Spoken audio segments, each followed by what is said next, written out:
Just finally come back and get in the cage and want to punch his face in.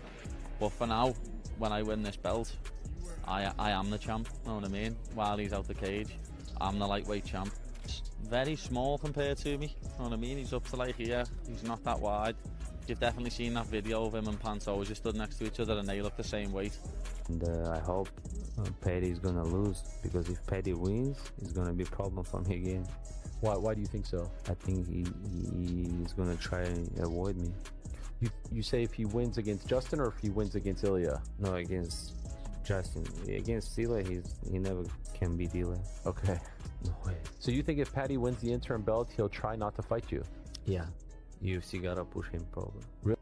Arman Tsarukyan's words cut deep. I hope Justin Gaethje is going to knock him out and send him back to England and he can eat his chicken or whatever. This wasn't just trash talk, it was a personal, venomous attack on Paddy Pimblett, delivered with a chilling specificity that left no room for misinterpretation. The MMA world reeled, caught off guard by the raw animosity. Such a direct, almost surgical wish for another fighter's demise is rarely voiced so openly, especially against a fan favorite. This statement alone ignited a firestorm, revealing a simmering tension beneath the surface of the impending interim title clash. A shocking declaration indeed. His support, essentially he wants you to win, he wants that fight. Have you allowed yourself to think of what a fight with Ilya looks like? Yeah, I think I beat him up as well, you know what I mean? Like, he's very small compared to me, you know what I mean? He's up to like here, he's not that wide. You've definitely seen that video of him and Pantoja just stood next to each other and they look the same weight. So, like, this weight class is for a reason, and if he wants to fight me at 155, it'll get seriously messy on his face. Furthermore, Arman wasn't just wishing for a knockout, he revealed a calculated desire for Justin Gaethje to dismantle Paddy Pimblett. His reasoning: if Gaethje prevails, a bout with Arman himself becomes probable, but if Paddy were to win, Arman firmly believes Pimblett would likely dodge him, unlike Gaethje, who Arman finds more open to hard challenges. This insight paints Arman as a strategic player, attempting to clear his path to a title shot by eliminating a perceived evasive opponent through another fighter's hand. It's a bold chess move in the high-stakes game of lightweight contention. And that is Ilya comes back, but the bolder prediction is he loses. He comes back too soon, still dealing with all this bullshit, and ends up losing because he's not in the right headspace. But this is, I think Ilya's a smart guy. That's why I'm, kind of on the fence about this prediction a little bit, right? I'm not saying like, I really believe this prediction right there. But man, fighters don't like not fighting. They don't like sitting on the sideline. Adding to the controversy, Arman Tsarukyan surprisingly credited his withdrawal from the Islam Makhachev bout as a pivotal point in his career. He claims this decision, which attracted both backing and some criticism, ultimately boosted his profile. In a sport where pulling out is often seen negatively, Arman spun it into a marketing masterstroke, a move that made him popular. This unorthodox path to notoriety, leveraging both support and hate, showcases a fighter unafraid to bend conventional wisdom to his advantage, even if it means stepping away from a major fight to gain a different kind of spotlight. Speak from my own experience, every time I got injured and someone wants to watch a UFC card, it's hard to watch. You can't sit there and watch it. You want to be the guy in there. You want to be the one that people are watching.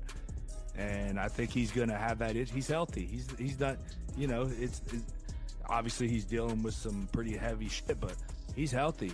He wants to come back and compete and fight. And I think he'll end up breaking to that, and he'll end up coming back.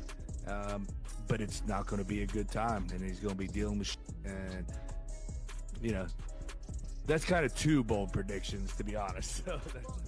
Despite Arman's controversial statements and past actions, Chael Sonnen publicly pleaded for forgiveness for him. Sonnen pointed out Arman's commitment as a reserve fighter for UFC 3044, undertaking a full training camp, flying to Las Vegas, navigating the commission, and successfully making weight. This dedication, Sonnen argues, warrants appreciation and clemency, trusting that others will follow his lead in forgiving Arman. It's a powerful endorsement from a respected voice, highlighting the unseen sacrifices fighters make and questioning the harsh judgments often leveled against them, urging a second look at Arman's character. Me to get hurt because I'm not gonna fight him.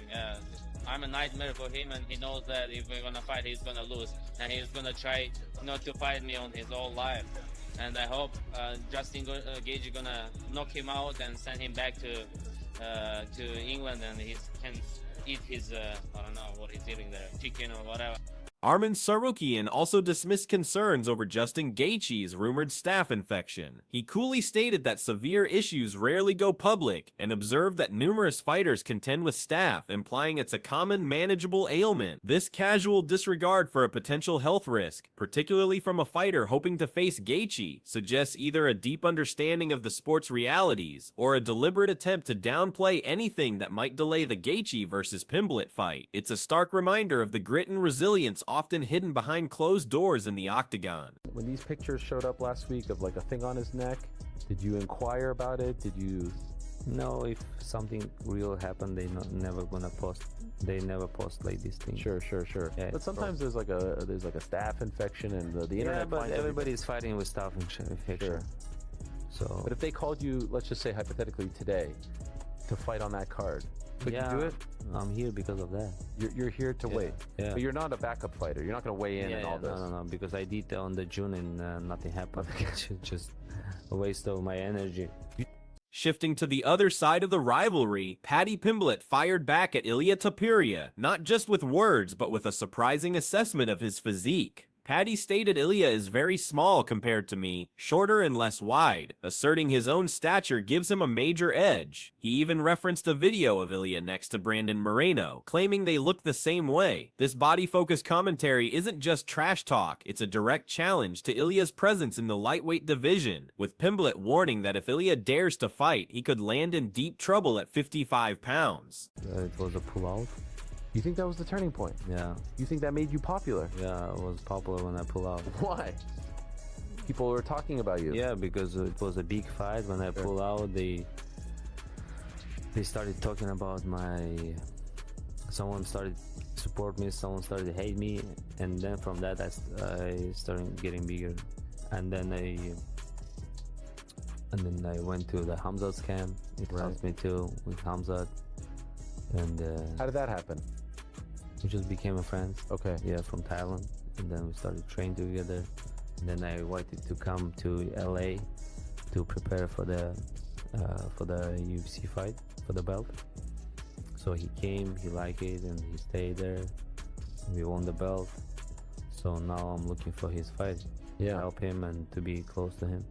Paddy Pimblett revealed his extraordinary mindset regarding the interim belt. He views it as practically undisputed, declaring, "When I win this belt, I am the champ. While he's out the cage, I'm the lightweight champ." This bold assertion dismisses the legitimacy of the current reigning champion, Ilia Topuria, simply because he's temporarily inactive. Such a declaration not only ratchets up the tension between him and Ilia, but also signals a profound self-belief that transcends the traditional hierarchy of titles. For Paddy, seizing the interim means immediate, full recognition, an audacious claim that challenges established norms. This is like training session. Even like, because I don't cut weight. Yeah. If I lose, okay, I lose. I don't care. Right. But You do have an ego, right? You want to be successful. but it's not my sport, you know. Yeah. If I lose in the freestyle wrestling, it's okay, you know. But UFC, it's I locked in before 2 months. Right. And I think about that fight all day because that's sport that I live for, you know. Right. And it's my goal to be UFC champion, and I treat my training camp myself is different, you know. But in the wrestling, you don't get hurt, you know, and it's easier to wrestle, you know, for me. But MMA is hard, and pressure, media, and like if you lose, you're done, you know. Like everybody's waiting when you lose. Right. That's why you wanna be at the best, and yeah, it's completely different.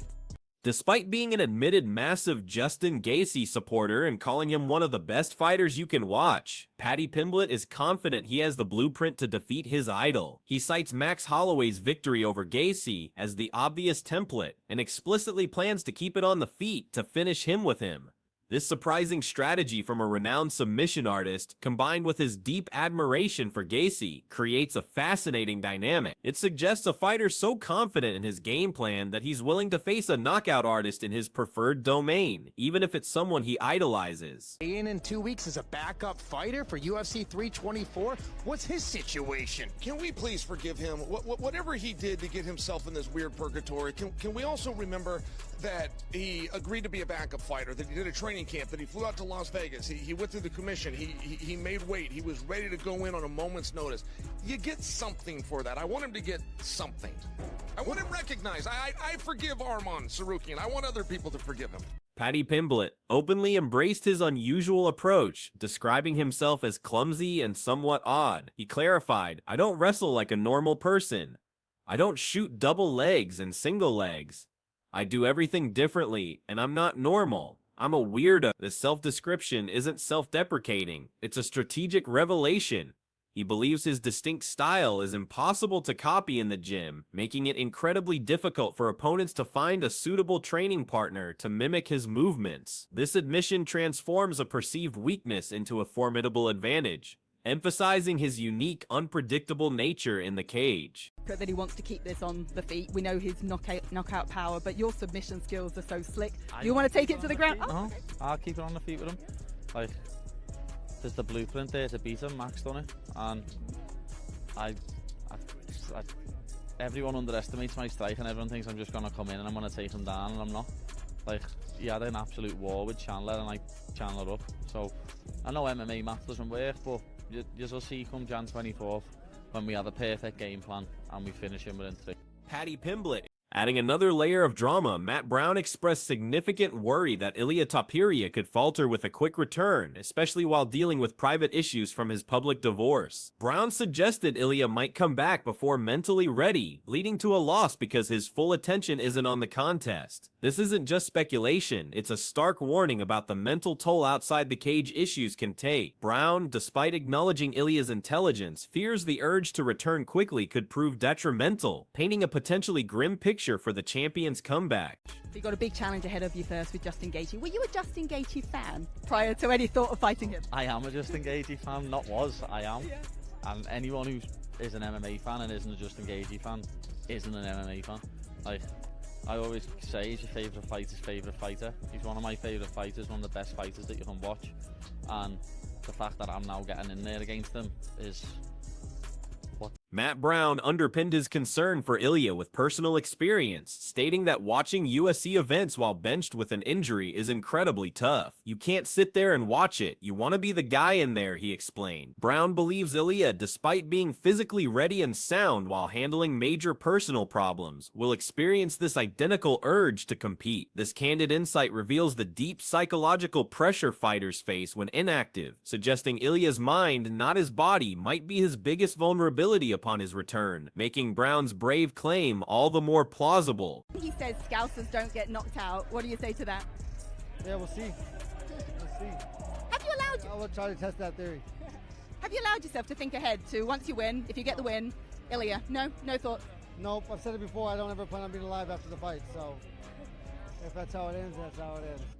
Justin Gaethje made it unequivocally clear that he is approaching his bout with Paddy Pimblett with intense singular concentration. He recounts entering the fight as absolute combat, allowing no thought of Ilia Topuria or anything outside his immediate vision. This revelation showcases a laser-like focus, a veteran's discipline to block out all external noise and potential future matchups, especially when an interim title is on the line. Gaethje's commitment to the present moment highlights the high stakes of the upcoming clash and his unwavering dedication to the task at hand, a true warrior's mentality. Talk that, Justin Gaethje has good wrestling, he uses it very well defensively. Can you foresee him maybe being able to stuff your takedowns? No.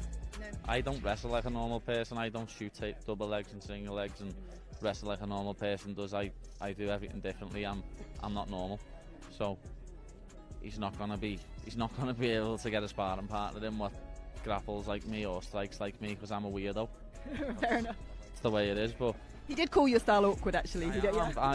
I'm honest, Val, and I'm very awkward. You can't really get a sparring partner in to do me because I'm so awkward. So I'm I'm looking forward to fighting him. As I say, he's a legend. He's someone I've always loved watching. So to get the chance to actually get in the cage and fight with him is unbelievable. Like, I can't wait, and to have Justin Gaethje on my resume is going to be something that'll last forever. You know what I mean? It'll be part of my legacy, and I'm looking forward to it. I just hope he doesn't retire once I beat him. Justin Gaethje aims. In a deeply personal confession, Justin Gaethje revealed a hard-set retirement line. One more knockout. I went to sleep. If I were going to get put to sleep again, I would definitely call it quits. He emphasized that getting knocked unconscious the first time forced him to review his career position, recognizing this is not the beginning. This is definitely the end. This chilling statement underscores the brutal realities of the sport and Gaethje's commitment to safeguarding his health, trusting his team and family to prioritize his best interests and know when to stop. Max Holloway for the BMF belt, a belt that you've held before. What do you think of that matchup? Yeah, I love it. Love it.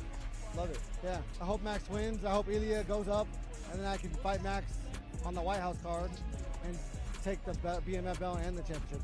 Justin Gaethje addressed past speculation of his retirement if he missed a title shot, admitting he reacted emotionally and took it personally. He clarified the situation partly stemmed from how his manager framed it, and that he probably said it out of emotion. Gaethje candidly acknowledged that fighters are emotional and petty sometimes, and he felt he'd earned more, which is why it struck a nerve. This rare glimpse into a fighter's vulnerability humanizes Gaethje, showing the internal battles and frustrations that even top athletes face when their careers hang in the balance. The thing is, what if Ilya comes back in the summertime, right? And now you've got an interim champion, and usually the interim champion will fight the actual champion. Maybe. You're neither of those. That means we're talking about another fight happening, and you're not fighting for the belt, and now we're talking about the back end of the year. Yeah, but maybe BMF title.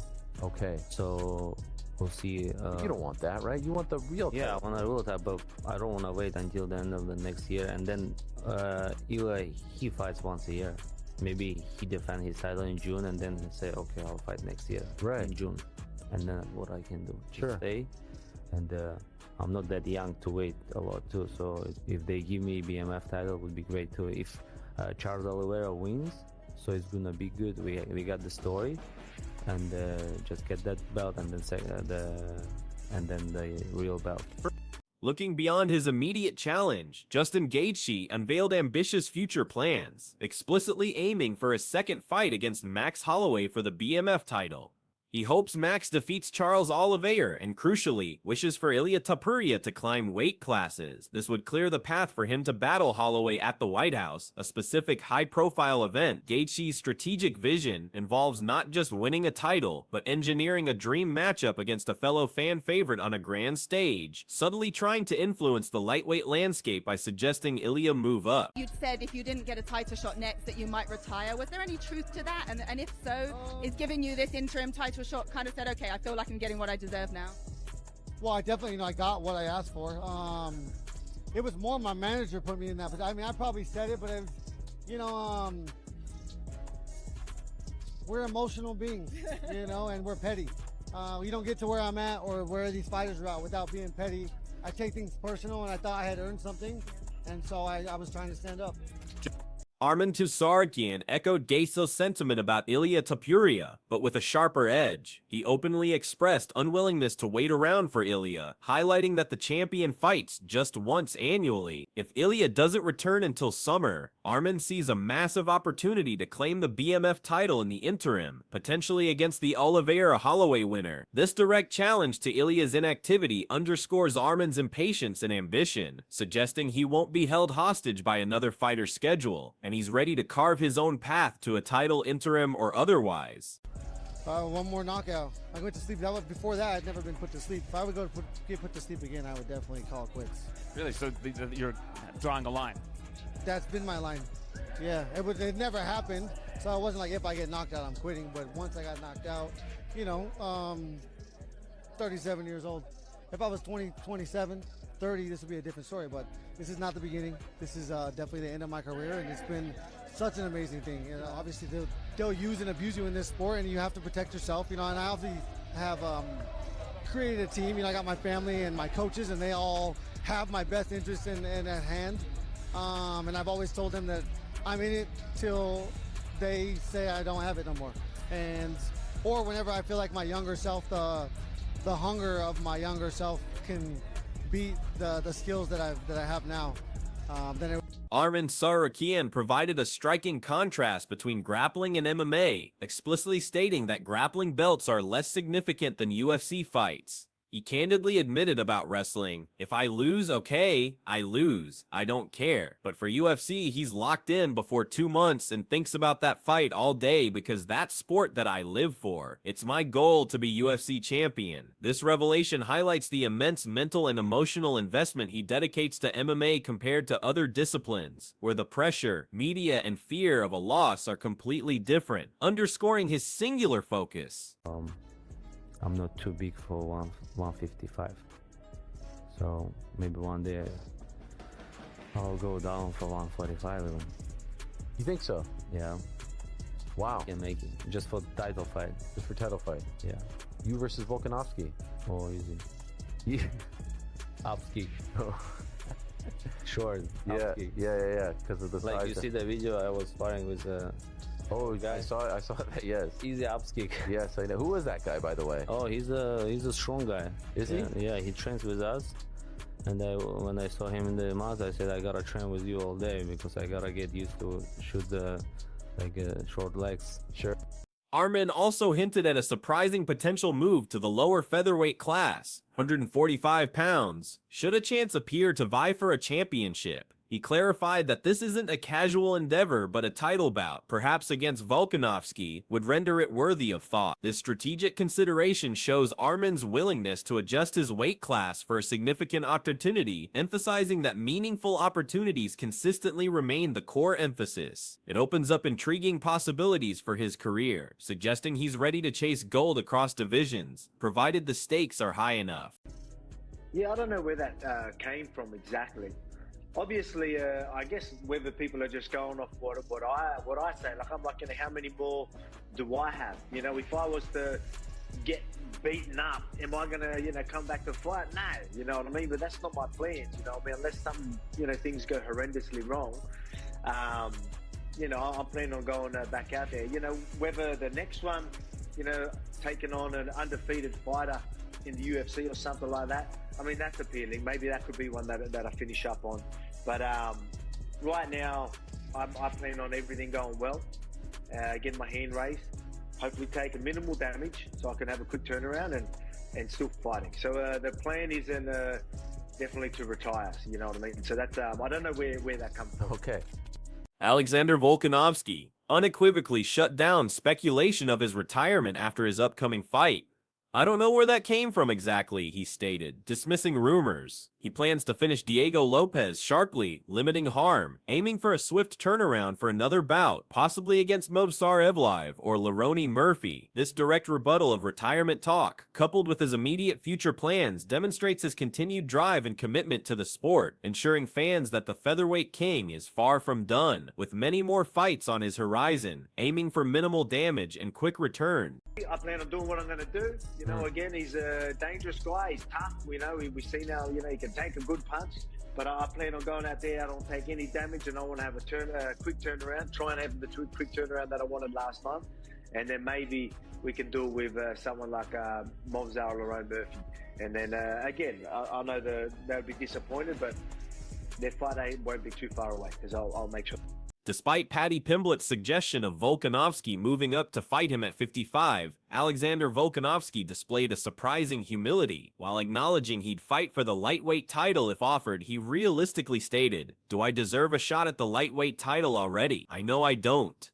Volkanovski believes he needs another 2-3 wins at lightweight to deserve a shot like that. This self-aware assessment coming from a dominant champion highlights his integrity and respect for the division, refusing to claim a shot he hasn't earned, prioritizing genuine merit over opportunistic title challenges. Just beat this guy in your last fight, and it wasn't a controversial fight or anything like that. Did it take some time to get, a little bit revved up for this challenge?